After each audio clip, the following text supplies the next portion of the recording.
This is our series on fluency. We're going to talk about reading rate. My name is Dana. I am a reading tutor, former public school teacher, science of reading superfan. In the last video, we talked about the two different parts of fluency, rate and prosody. Today, we're going to look at exactly how to improve a student's reading rate. Of course, there is more to fluency. People love to point that out, but you can't practice prosody if your child is reading super slow. So if I get a student who is reading too slowly to comprehend fully and to read with prosody, this is what I do. First, we take a gigantic step back. I find wherever that student falls on my phonics continuum. Then I find where they are on that continuum and are able to read at an appropriate rate. So a student may be all the way at long vowels or multisyllabic words, but if they're reading too slowly, we're going back. We're going back to short vowels. We might go all the way back to CVC. And I'm very open with the student about this. Kids are not stupid. They are going to notice that I'm having them read books that are a lot easier than the other books that they're reading. So we talk about how we have to read at a speed that is similar to how we talk, and the way that we get better at that is by backing up, reading some things that may feel easier, but they're going to help us learn to read faster.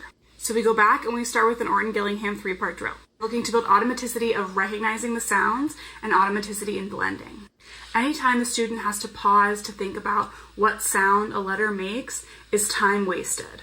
Same thing with blending. If a student struggles with blending, they're going to have a really hard time decoding automatically.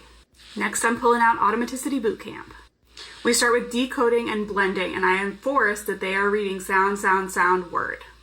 Later on, we get to a point where I want them to look at the word and read it, but we're practicing seeing the sounds, putting it together.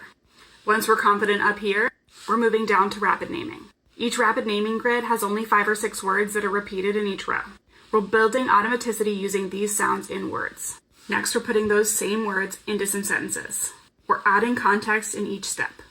I like to build, we add a few letters at a time until we get to the whole alphabet, and then we're adding a digraph at a time. We're adding a couple of graphemes at a time until they build automaticity with the full range of graphemes that they've learned. We also play games to practice repeated exposure, repeated exposure, repeated exposure. My students love Steal the Square and Read Tecto.